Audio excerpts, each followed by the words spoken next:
Operation Sindoor ప్రతి ఒక్క భారతీయుడు గర్వించదగ్గ విషయమన్నారు AP deputy CM Pawan Kalyan. Pahalgam ఉగ్రదాడికి భారత్ ప్రతీకారం తీర్చుకుందన్నారు. దేశ భద్రతా విషయంలో ప్రతి ఒక్కరూ జాగ్రత్తగా మాట్లాడాలన్నారు. ఉగ్ర స్థావరాలను భారత్ సైన్యం ధ్వంసం చేయటం గొప్ప విషయమన్నారు. ఆపరేషన్ సింధూర్ను దేశం మొత్తం స్వాగతిస్తోందన్నారు పవన్ కళ్యాణ్.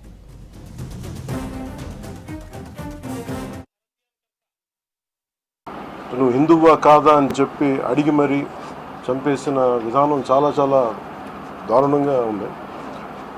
ముఖ్యంగా ఆంధ్రాకి సంబంధించి దాదాపు ఇద్దరు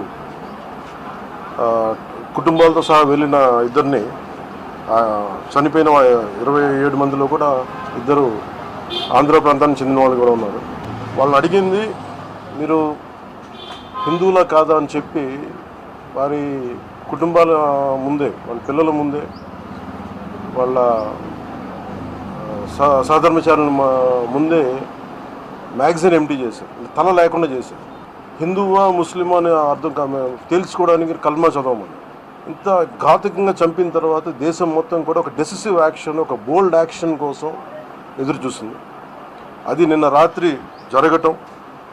ఇలాంటి సమయంలో దాదాపు 9 ప్రాంతాల్లో 15 కిలోమీటర్ల నుంచి దాదాపు 200 కిలోమీటర్ల లోపల వరకు వెళ్ళి భారతదేశ సైన్యం అక్కడున్న మిలిటరీ ఎస్టాబ్లిష్మెంట్స్కి దాడి చేయకుండా, అక్కడున్న సివిలియన్ క్యాజువాలిటీస్ లేకుండా కేవలం ఎవరైతే ఉగ్రవాద సంస్థలు ఉన్నాయో, ముఖ్యంగా ఈ 3 సంస్థల మీద ప్రత్యేకించి దాడులు జరపడం, వాటిని ధ్వంసం చేయడం నిజంగా ఇది భారతదేశంలో ప్రతి ఒక్కరూ హర్షించదగ్గ విషయం.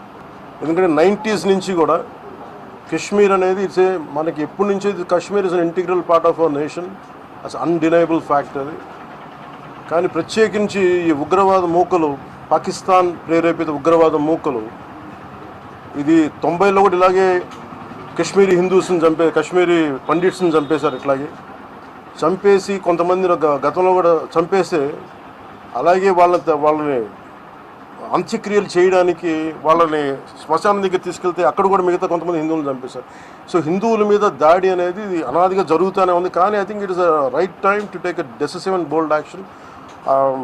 It's a commendable job done by our army personnel and defense personnel, and we have to appreciate them. We'll stand by them under the leadership of Honorable Prime Minister Modi ji.